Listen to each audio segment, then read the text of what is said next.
Imagine for a moment the sound of a city that never sleeps. Picture the glowing neon of Times Square, the rhythmic hum of the Chicago L train, or the quiet, blue-lit glow emanating from a billion suburban windows across the American landscape. It is 2:00 a.m. In the stillness of the night, a familiar ritual takes place. A thumb swipes upward on a glass screen, scrolling through an endless river of curated lives, perfect vacations, and filtered smiles. We live in the most connected era in human history, yet beneath the surface of our hyperlinked reality, a silent epidemic is hollowed out our peace. It is the American identity crisis. In the United States today, we are told from the moment we can speak that we have the power to be whoever we want to be. We are the self-made nation. We are told to find our truth, to build our brand, and to hustle until our names are known. But there is a heavy, unspoken burden that comes with the freedom to create ourselves. If you are the one who makes your identity, you are also the one who must constantly maintain it. If your value is built on your latest post, your job title, or the political tribe you belong to, then your soul is always one mistake away from bankruptcy. We are exhausted. We are performing for an audience that doesn't truly see us, searching for a self that feels more like a mask than a heart. We look in the mirror and ask the most terrifying question a human can whisper: who am I, really, when the lights go out and the screen goes black? What if I told you that the answer to this modern American heartache isn't found in a new self-help trend or a productivity hack, but in a 2,000-year-old manuscript that reads more like a psychological thriller and a poetic masterpiece than a dusty history book? Enter the Gospel of John. While the other three biographies of Jesus, Matthew, Mark, and Luke, focus on the chronological events, the parables, and the dusty roads of Galilee, John takes a different path. He doesn't start with a genealogy or a manger. He starts at the very edge of the universe. He writes with a specific, surgical intent: to strip away the false labels we wrap around ourselves and replace them with something indestructible. John wasn't just writing to record history. He was writing to solve the crisis of the human spirit. He saw a world of people who were spiritually homeless, and he decided to show them the way back to their true origin. In the chapters that follow, we are going to look at the Gospel of John through a lens you may have never considered. We aren't going to look at it as a list of religious rules or ancient dogmas. Instead, we are going to treat it as a map of the human soul. We are going to explore the 7 I am statements of Jesus, 7 moments where the infinite stepped into the finite to redefine what it means to be human. Each of these declarations is a direct answer to a specific pain point in the American life. Are you hungry for purpose? Are you walking in a fog of confusion? Do you feel like a nameless face in a crowded city? John's Gospel is the story of a God who refuses to let you be defined by your failures, your bank account, or your trauma. It is the story of the Logos, the original blueprint of your existence, coming down to meet you in your mess. As we begin this journey, I want you to set aside everything you think you know about religion. Forget the stained glass and the pews for a moment. Instead, imagine you are sitting across from a friend who knows your deepest secrets and still looks at you with total, unwavering affection. We are about to dive deep into a narrative that promises something the world can never give, an identity that is not earned but received, an identity that doesn't break when you fail, an identity that is anchored in the I am. So, take a deep breath, put down the phone, let the noise of the world fade into the background. It's time to stop searching for yourself and start being found. This is the Gospel of John, and this is the end of your identity crisis. To understand who you are, you have to understand where you began.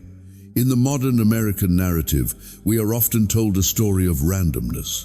We are told that we are the winners of a celestial lottery, the byproduct of billions of years of chaotic mutations and cold, indifferent physics. We are taught that we are tiny biological specks on a pale blue dot, drifting through a silent and empty vacuum. This perspective, while scientifically grounded in one sense, leaves the human soul shivering in the dark. Because if you are just a glitch in the system, if your life is merely a statistical anomaly, then your identity is nothing more than a temporary shadow. If you started as nothing, and you are heading toward nothing, then everything you do in between is just a frantic attempt to distract yourself from that emptiness. But then we open the Gospel of John, and he shatters that cold silence with 4 of the most powerful words ever written. In the beginning was the Word. In the original Greek, that word is logos. For the people of John's time, logos was a thunderclap of a concept. It wasn't just a word you speak, it was the logic, the reason, and the blueprint that holds the stars in place. John was making a radical countercultural claim that still echoes into our modern American lives. The universe is not an accident, it is a communication. It is a thought that was spoken into existence, and most importantly, you are part of that speech. Think about the way an architect works. Before a single shovel of dirt is turned in a construction site in downtown Chicago or Los Angeles, the building already exists. It exists in the mind of the designer. Every window, every structural beam, and every subtle curve of the hallway is mapped out with intent. The building doesn't just happen because of a pile of bricks. It happens because there was a logos, a plan before the first brick was even fired. John is telling you that before you were a heartbeat in your mother's womb, you were a logos in the heart of the Creator. You were a deliberate intention. You are not a self-made person. You are a spirit, designed person. This is where the American obsession with creating ourselves begins to feel like a heavy, unnecessary chain. We spend so much energy trying to invent an identity from scratch. We try to find ourselves in our careers, our hobbies, or our political affiliations. We treat our lives like a blank canvas where we are, the sole artists, and the pressure to paint something masterful is paralyzing. But John offers a profound relief. He suggests that the canvas isn't blank. There is already a sketch there, drawn by the hand of the divine. Your job is not to invent a self, but to discover the logos that you were always meant to be. When you realize you are a product of design rather than chance, the way you look in the mirror changes. Those flaws you've been trying to hide, perhaps they are unique textures in the design. That deep, nagging sense that you were made for more, that isn't a delusion, it's a memory of your blueprint. In a society that treats people like numbers, like consumers, or like data points for an algorithm, the Gospel of John looks you in the eye and says, "You are an articulated thought of the Almighty. You have a seat at the table of existence, not because you earned it, but because you were invited before time began." As you walk through the streets of your city today, or sit in the quiet of your home, let this truth sink into your bones. You are not a whoops of the universe. You are not a random collision of atoms. You are the result of a deliberate, loving word spoken into the void. The Logos became flesh so that you could finally stop trying to justify your existence and start living it. You don't have to prove you belong here. The architect already signed his name on your soul. Your identity is anchored in the beginning, in the Word, and in the light that no darkness can ever overcome. You are known, you are intended, and you are exactly where you were meant to be. If you drive down any American highway, from the sun-drenched coast of Florida to the rainy streets of Seattle, you are greeted by a repetitive skyline of golden arches, glowing neon signs, and billboards promising that satisfaction is just one purchase away. We are a nation built on the promise of the good life. We have mastered the art of convenience. We have apps that bring warm meals to our doorsteps in minutes, warehouses that ship our desires to us overnight, and a marketplace that offers 1,000 different flavors for every craving. By any historical standard, we are the most fed people to ever walk the earth. And yet, if you look closely at the faces in the subway, or the people sitting alone in luxury high-rise apartments, you see a peculiar kind of malnutrition. It is a hunger that no amount of calories can satisfy. It is the American famine, a deep, gnawing emptiness that persists even when our bellies are full and our bank accounts are overflowing. This brings us to one of the most misunderstood moments in the Gospel of John. The scene is a grassy hillside near the Sea of Galilee. A massive crowd of 5,000 men, not counting women and children, has followed Jesus into the wilderness. They are tired, they are hungry, and they are desperate for a leader. In a display of staggering abundance, Jesus takes 5 small barley loaves and 2 fish, and he feeds the entire multitude until they are stuffed. It is the kind of miracle that every politician dreams of. Universal provision, a solution to the immediate physical need. The crowd is ecstatic. They want to take him by force and make him their king. Why wouldn't they? A king who provides free lunch is a king who solves all their problems. But then, something jarring happens. The next day, when the crowd finds Jesus again, expecting a repeat performance, he doesn't give them more bread. Instead, he gives them a sermon that offends them to their core. He looks at their eager faces and says, "You are looking for me, not because you saw the signs I performed, but because you ate the loaves and had your fill." He exposes the shallow nature of their pursuit. They didn't want him. They wanted what he could do for them. They wanted a vending machine, not a savior. And then, he drops the bombshell that redefines human identity. "I am the bread of life. Whoever comes to me will never go hungry." To a modern American ear, this sounds like a nice religious metaphor, but it is actually a radical diagnosis of our identity crisis. Jesus is pointing out that we often define ourselves as consumers. We think our identity is the sum total of what we possess, what we eat, and what we experience. We treat our souls like a bucket with a hole in the bottom. We keep pouring in bread promotions, new relationships, gadgets, travel, hoping that eventually the bucket will stay full, but the hole remains. The bread of this world, even the best of it, is subject to the law of diminishing returns. The first bite is heaven, the second is good, and by the 10th, you are looking for something new. When Jesus says, "I am the bread," he is inviting you to stop being a consumer and start being a recipient. In the ancient world, bread wasn't a side dish. It was the staff of life. It was what kept you from death. By claiming this title, Jesus is saying that your identity is not sustained by what you earn or buy, but by what you absorb from his presence. He is the essential nutrient for the human spirit. If you define yourself by the bread that spoils your beauty, your career, your social standing, you will live in a constant state of anxiety, always one bad harvest away from starvation. But if your identity is anchored in the bread of life, you possess a satisfaction that isn't dependent on your circumstances. Think about the exhaustion of the American hustle. We are starving for rest, starving for validation, and starving to be told that we are enough. We try to satisfy that hunger by working harder, buying more, and chasing the next high. But Jesus stands on the hillside of our modern chaos and offers a different way. He offers himself. He is saying that you don't have to keep chasing the wind. You don't have to be the person who has it all to be whole. You just have to be the person who recognizes their hunger and comes to the table. In the Gospel of John, identity is a matter of appetite. What are you truly hungry for? If you are hungry for the applause of men, you will always be empty. If you are hungry for the Logos, the word that made you, you will find a feast that never ends. Today, in the middle of your busy life, listen to that quiet rumble in your soul. Don't try to drown it out with more stuff. Let it lead you to the only bread that can truly fill the void. You are not what you consume. You are who sustains you. And the bread of life is offering himself to you, free of charge, for the rest of forever.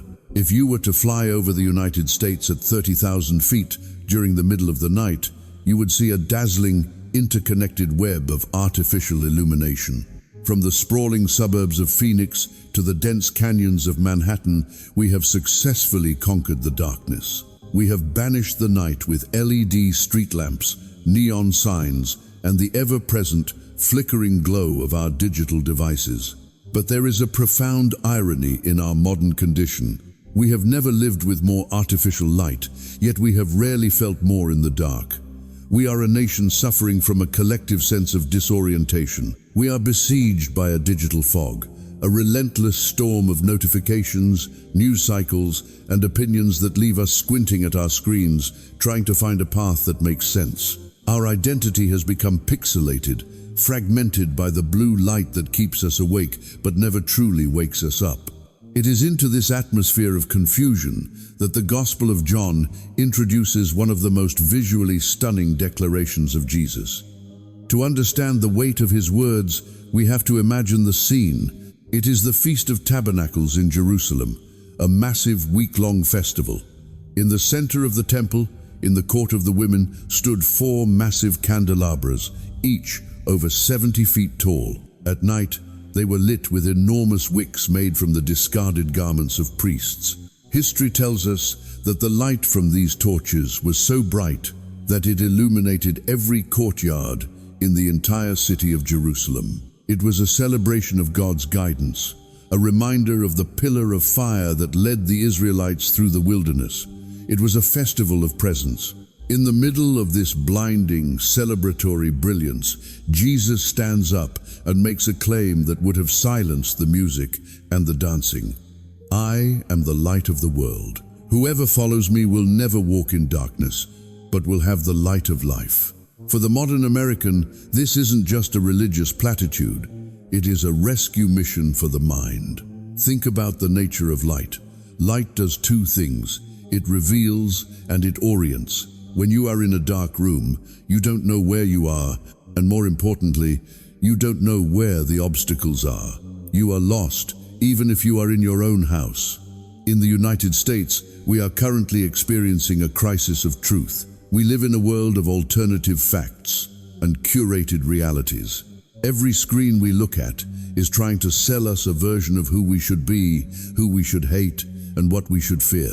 This is the darkness John speaks of. Not just the absence of photons, but the presence of deception. It is a state where we no longer have a North Star to guide us. When Jesus says, "I am the light," he is offering to be the visual clarity for your identity. Artificial light, like the light from our smartphones, is designed to distract us. It pulls our eyes toward the next click, the next like, the next outrage. But the light of life is different. It doesn't just show us the world. It shows us ourselves as we truly are. In the glare of social media, we see a distorted version of our identity. We see our flaws magnified or our successes hollowed out. But in the light of the Logos, the shadows of shame and the fog of comparison begin to dissipate. You start to see that your value isn't something you have to manufacture in the glow of a ring light.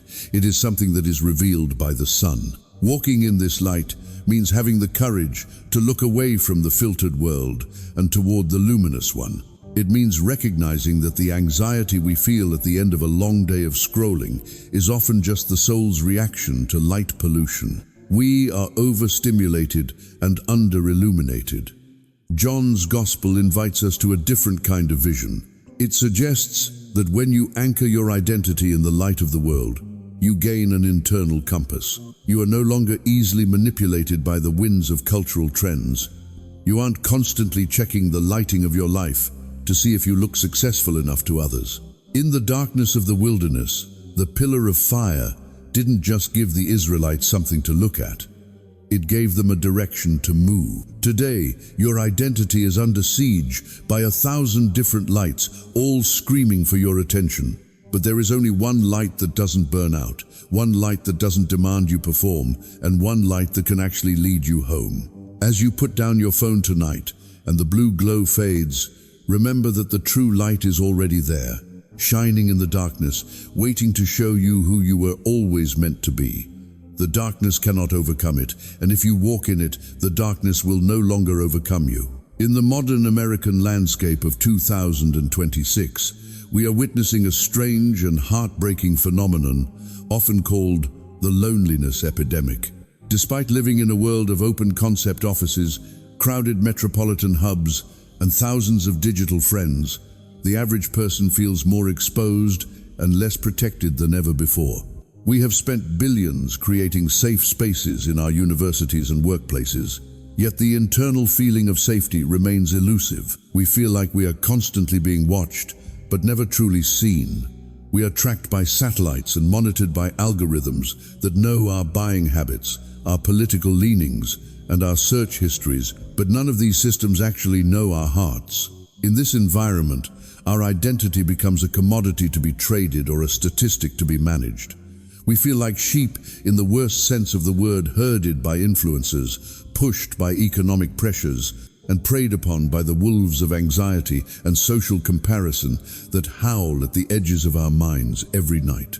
It is into this culture of exposure and isolation that the Gospel of John introduces two of the most intimate and protective metaphors in ancient literature, the door and the Good Shepherd. To grasp the power of this imagery, you have to look past the soft, Sunday school paintings of Jesus holding a lamb and see the grit of the first-century Judean wilderness. At night, shepherds would gather their flocks into a sheepfold, a simple, circular wall of rough stones. There was only one opening, and it had no wooden gate. Instead, the shepherd himself would lie down across the entrance. He literally became the door. Nothing could get to the sheep without first stepping over the shepherd, and no sheep could wander off into the dark without the shepherd knowing. When Jesus stands before the crowd in John chapter 10 and declares, "I am the door," he is offering a profound psychological boundary for our exhausted American souls. To have an identity, you must have a door. You must have a way to filter out the noise, the lies, and the toxic expectations of the world. In our always-on culture, we have lost our doors. We have let every voice into our private sanctuary through our screens, allowing the thieves and robbers of insecurity to steal our peace and kill our joy. Jesus is proposing that your identity is safe only when it is guarded by Him. He becomes the filter through which you view your life. When the world tells you that you are not enough or that your value has expired, that lie has to pass through the door of His grace before it can reach your heart. If the door says the lie isn't true, you don't have to let it in.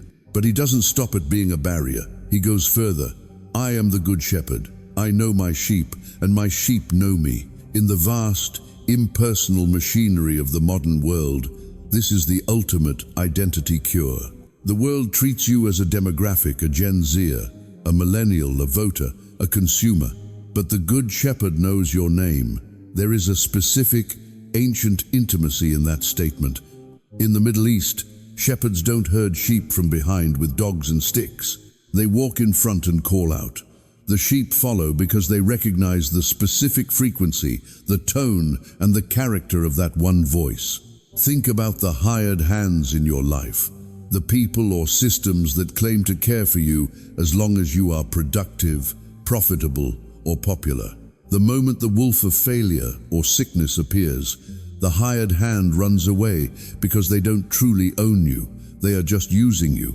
But the Good Shepherd stays. He says, "I lay down my life for the sheep." This is the radical foundation of your new identity. You are someone worth dying for. Your value is not determined by the wool you produce, your achievements, or your output, but by the price the shepherd was willing to pay to keep you. For the American listener who feels like just another face in the crowd or a nameless cog in a corporate machine, the Gospel of John offers a seat of honor in the sheepfold. It tells you that there is a place where you are not anonymous. You are belonged. Your identity is anchored in a relationship where you are fully known and yet fully loved. You no longer have to wander the hillsides trying to find a tribe or a community that will accept you based on your performance. You have a shepherd who has already claimed you. Today, as you navigate the wolves of the modern world, listen for that one voice that calls you not by your title or your mistakes, but by your true name. Step through the door, leave the noise behind, and finally, find your way home. In the high-speed corridors of American life, there is one silent passenger we all try to ignore: our own mortality. We are a culture obsessed with the new. We celebrate the startup, the debut, the fresh face, and the latest trend. But on the flip side of that obsession is a paralyzing fear of the end. We spend billions of dollars every year on biohacking, anti-aging creams, and fitness regimes, all in a desperate attempt to outrun the clock. Yet, deeper than the fear of physical death is the American anxiety over legacy. We are haunted by the idea that if we don't build something monumental, a company, a brand, a lasting social impact, then our lives will have been for nothing. We treat our identity as something that has an expiration date, and the closer we get to it, the more frantic we become to prove we were here. We are, in many ways, a nation of people who are living to not die, rather than truly living.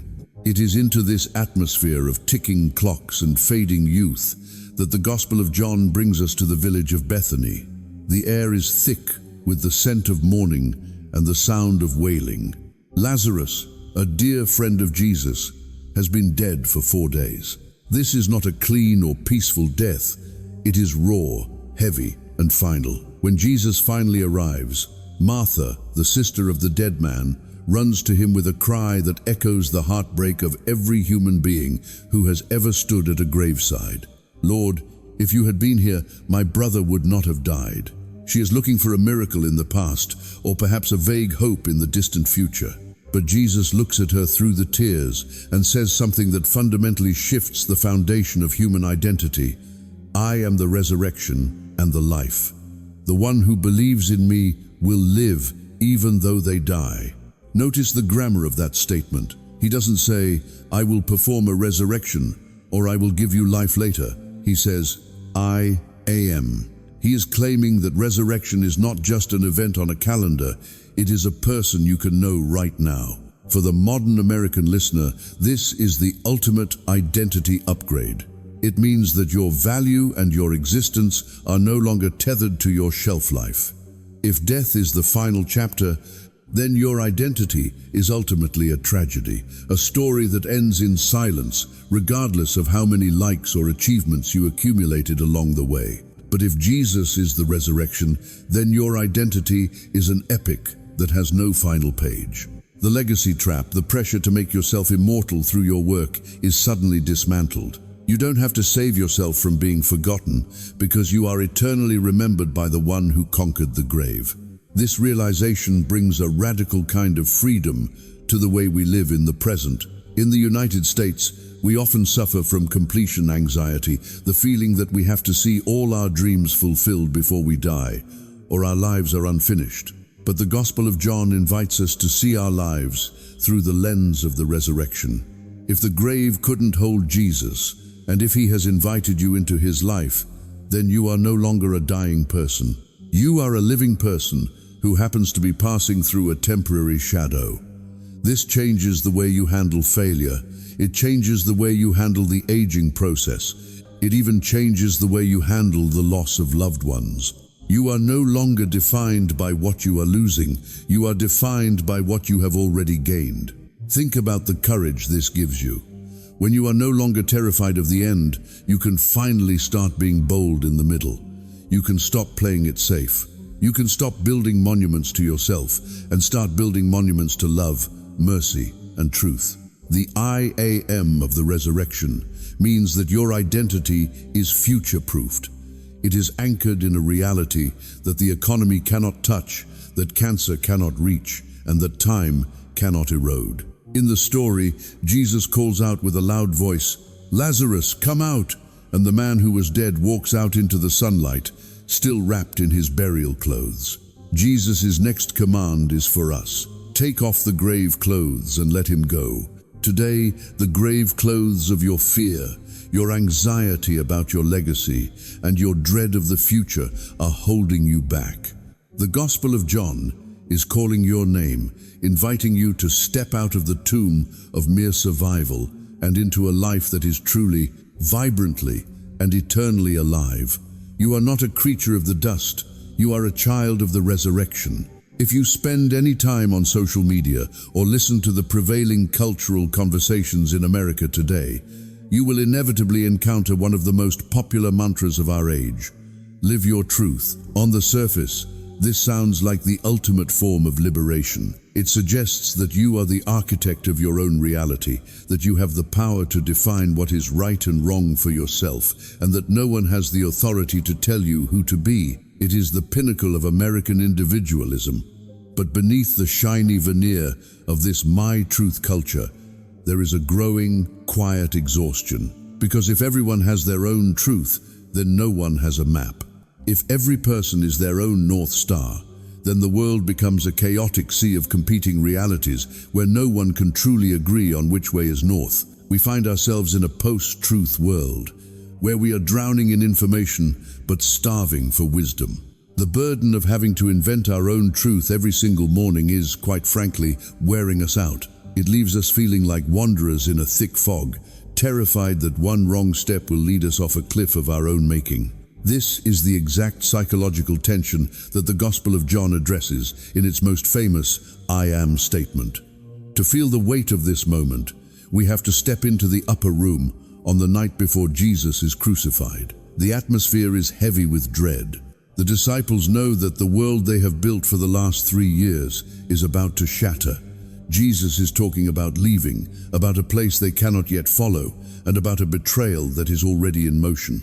In the middle of this confusion, Thomas, the disciple who often spoke for our own modern, skeptical hearts, asks the question we are all thinking: "Lord, we don't know where you are going, so how can we know the way?" Thomas wants a map.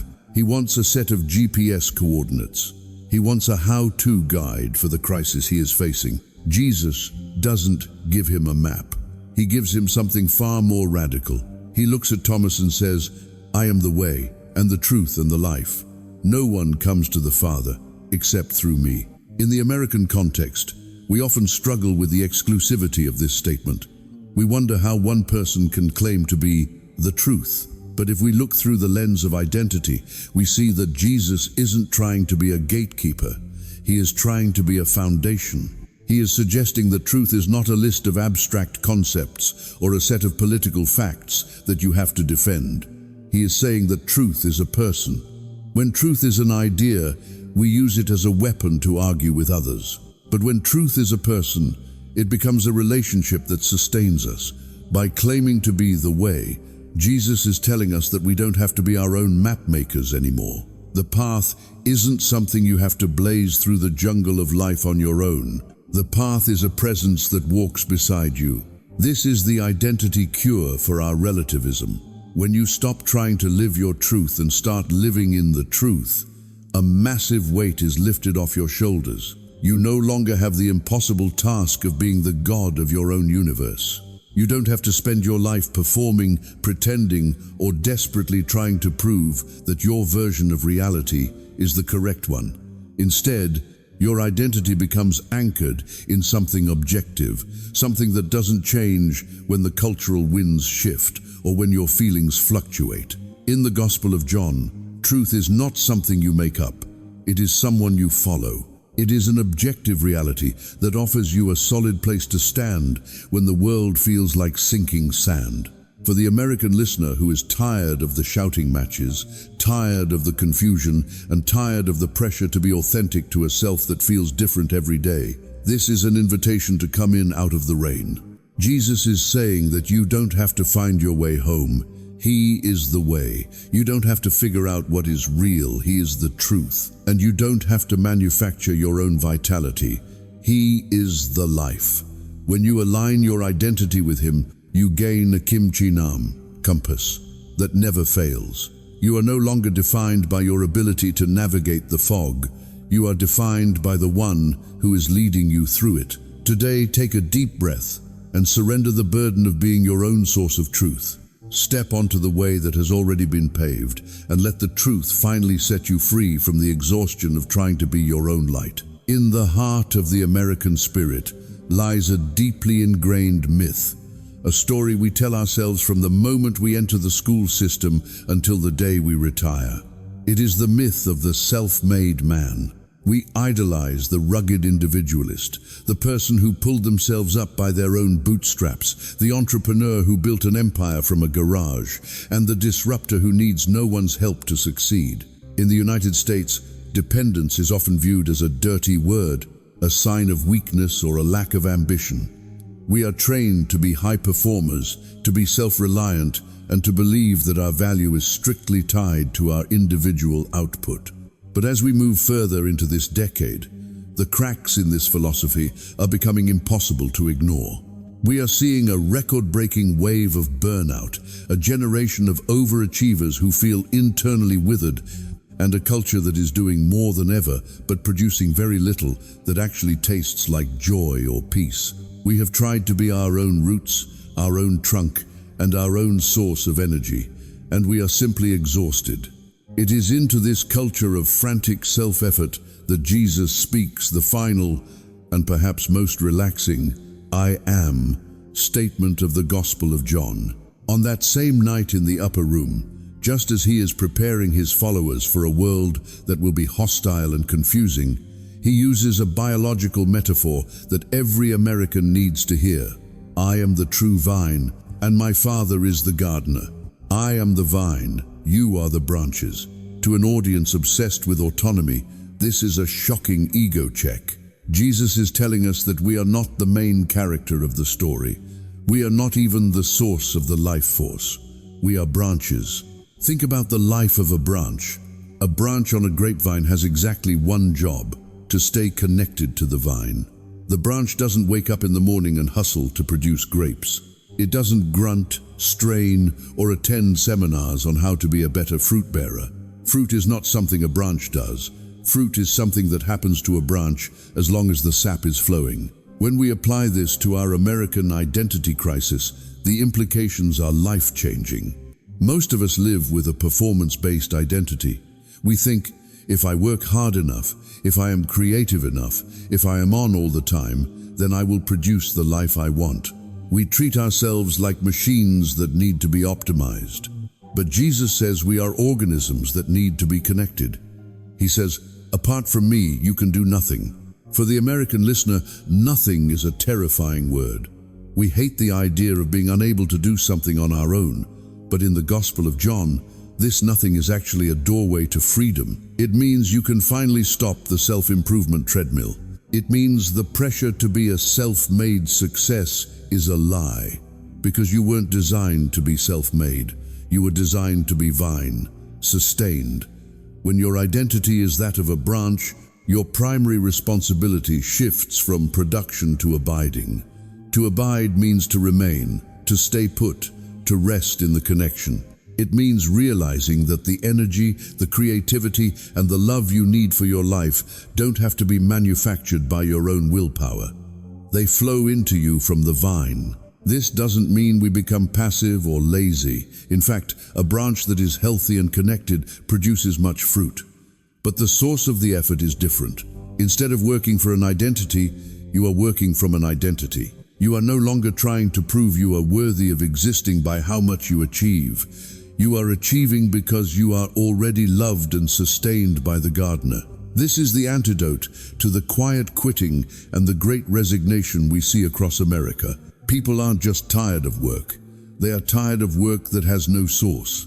In the Gospel of John, the true vine is the only thing that can keep you green when the heat of life turns up. If you define yourself by your own strength, you will eventually hit a wall. You will dry up.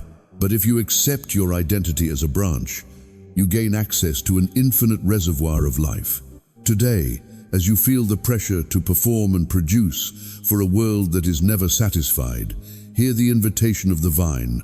Let go of the heavy burden of self-reliance. Stop trying to be the source and start being the conduit. Your job isn't to save the world or even to save yourself.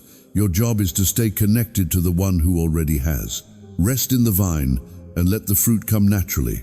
In the modern American experience, we have unwittingly built ourselves a digital panopticon, a prison where the walls are made of glass and the guards are our own peers. We live in an era of the perpetual trial. Every post we share, every opinion we utter, and every mistake we made 10 years ago is subject to the immediate and often merciless judgment of the digital jury. In the United States, we call this cancel culture. But beneath that label is a much deeper, more ancient fear. The fear of being seen for who we truly are and being found unworthy. We walk on eggshells, tailoring our identities to fit the ever-shifting terms of service of public opinion. We are terrified of the stone throwers on social media who wait for a single slip-up to erase our dignity. Consequently, our identity is no longer ours. It is held hostage by a crowd of strangers who do not know our names, let alone our hearts. We are free in a political sense, but we are slaves to the like and the comment. It is into this atmosphere of public shaming and performative perfection that the Gospel of John introduces one of the most famous, yet most misunderstood, promises in history. You will know the truth, and the truth will set you free. In America, we often use this verse as a slogan for journalism or political transparency. But in the context of John chapter 8, Jesus is talking about something far more intimate. He is talking about the freedom from the self-judgment and the social judgment that keeps us in chains. To see this freedom in action, we have to look at the story of the woman caught in the act of adultery. It is the ultimate internet moment of the first century. A woman is dragged into a public space, her private shame is exposed for all to see, and a mob stands ready with stones in their hands, eager to execute justice. The mob is looking for blood, and they are looking to trap Jesus.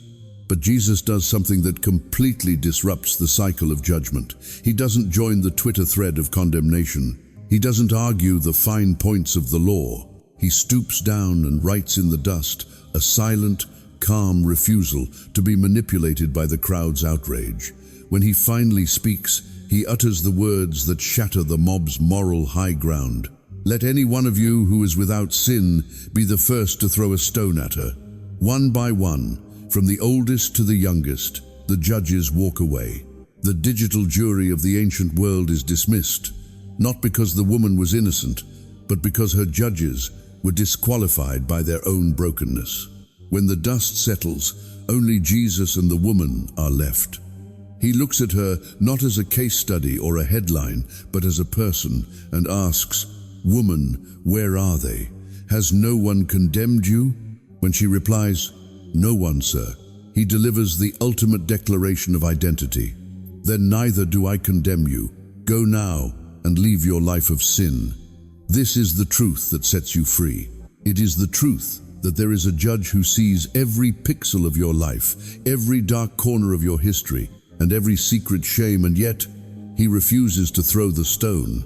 For the American listener who feels like they are constantly on trial, the Gospel of John offers a stay of execution. Real freedom is not the ability to do whatever you want. It is the freedom of being uncancelable, because your identity is anchored in the one who has already seen your worst and still chose to give you his best.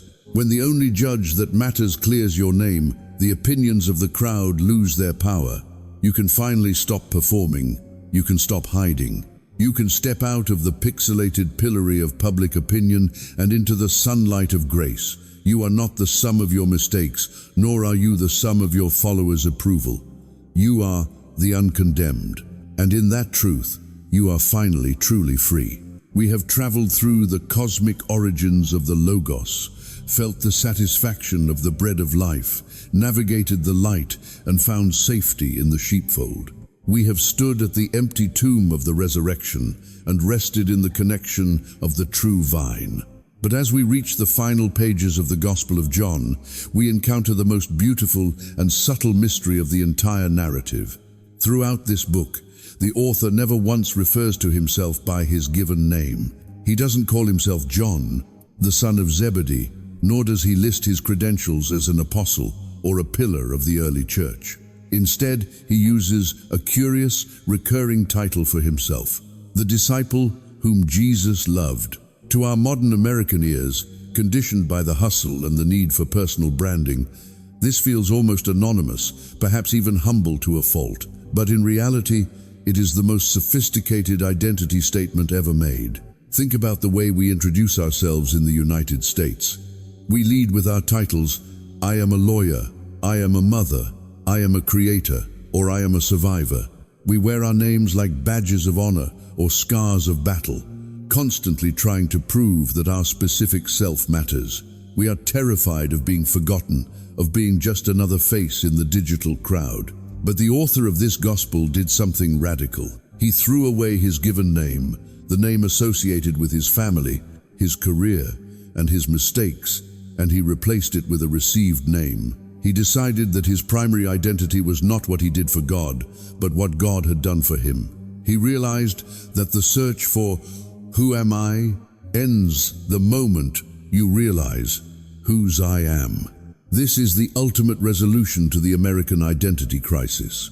We spend our lives trying to be the successful one, the smart one, or the strong one. We build our identities on the shifting sands of our performance, and that is why we are so exhausted.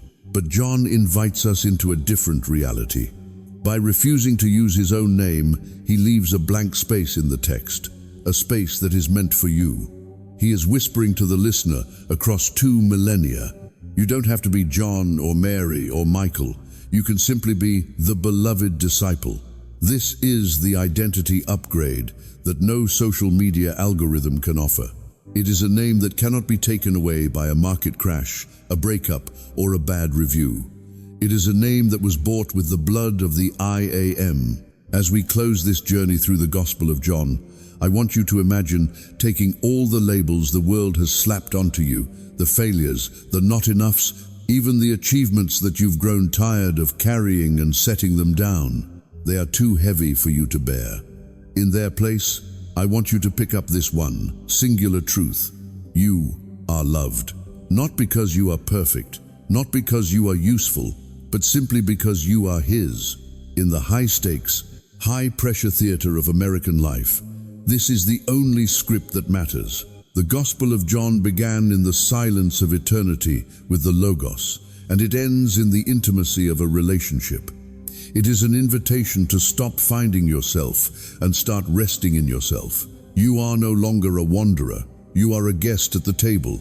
You are no longer a nameless statistic. You are the one the Creator of the universe calls beloved. Tonight, as you close your eyes and the noise of the world finally fades, let that be the last thought in your mind. You are not your job. You are not your past. You are the disciple whom Jesus loves. And in that name, you have finally found everything you were looking for. Welcome home. As we reach the final pages of the Gospel of John, we encounter one of the most beautiful and subtle mysteries in all of ancient literature. Throughout this entire narrative, the author, the man we know as John, never once refers to himself by his given name. He does not call himself John, the son of thunder, nor does he list his credentials as an apostle or a pillar of the early church. Instead, he uses a curious, recurring title for himself, the disciple whom Jesus loved. To our modern American ears, conditioned by the hustle culture and the relentless need for personal branding, this choice feels almost anonymous, perhaps even humble to a fault. But in reality, it is the most sophisticated and liberating identity statement ever made. It is the final answer to every "Who am I?" we have whispered in the dark. Think about the way we introduce ourselves in the United States today. We lead with our titles and our achievements as if they are our armor. We say, "I am a lawyer, I am a mother, I am a creator," or perhaps even "I am a survivor." We wear our names like badges of honor or scars of battle, constantly trying to prove to the world and to ourselves that our specific self matters. We are terrified of being forgotten, of being just another nameless face in the digital crowd. We spend our lives trying to be the successful one, the smart one, or the strong one. We build our identities on the shifting sands of our performance, and that is precisely why we are so perpetually exhausted. We are carrying the weight of a name we have to constantly justify. But the author of this gospel did something radical. He threw away his given name, the name associated with his family, his career, and his mistakes, and he replaced it with a received name. He realized that his primary identity was not what he did for God, but what God had done for him. He understood that the search for identity ends the moment you realize that who you are is entirely dependent on whose you are. By refusing to use his own name, John leaves an intentional blank space in the text, a space that is meant for you. He is whispering to the American listener across 2 millennia. You don't have to be your title. You don't have to be your trauma. You can simply be the beloved disciple. This is the ultimate resolution to the crisis. This is a name that cannot be taken away by a market crash, a failed relationship, or a bad review. It is an identity that is future-proof because it was bought with the blood of the I Am. The Gospel of John began in the silence of eternity with the Logos, and it ends in the intimacy of a relationship. It is an invitation to stop finding yourself and start resting in yourself. You are no longer a wanderer. You are a guest at the table. You are no longer a nameless statistic. You are the one the Creator of the universe calls beloved. As you close this journey and return to the noise of your daily life, I want you to imagine taking all the labels the world has slapped onto you, the not enoughs, the failures, and even the successes that have become too heavy to carry, and setting them down. They are not who you are. Pick up this one, singular truth. You are the disciple whom Jesus loves. Let that be the North Star that guides you through the fog. You are known, you are seen, and you are finally home.